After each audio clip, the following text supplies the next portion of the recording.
ஓம் முருகா சரணம். வாழ்க வளமுடன். வெற்றிவேல் முருகனுக்கு அரோகரா. இன்றைய நாள் இனிய நாளாக அமைய எல்லாம் வல்ல அப்பன் முருகனின் அருள் அனைவருக்கும் கிடைக்கப் பெறுக. நாம் வாழும் வாழ்க்கையில் நமக்கு உயர்வான எண்ணமும் விரிவான சிந்தனையும் நேர்மையான செயல்பாடும் இருந்தால் மட்டுமே நம்மை வீழ்த்த யாராலும் முடியாது. கடவுளே நமக்கு கருணை புரிவார்.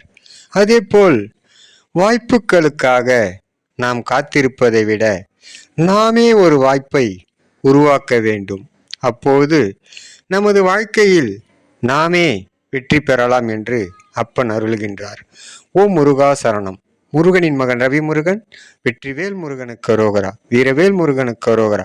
பொன்னைய சிவசக்தி பாலனுக்கு அரோகரா. ஓம் முருகா சரணம் சரணம் சரணமே.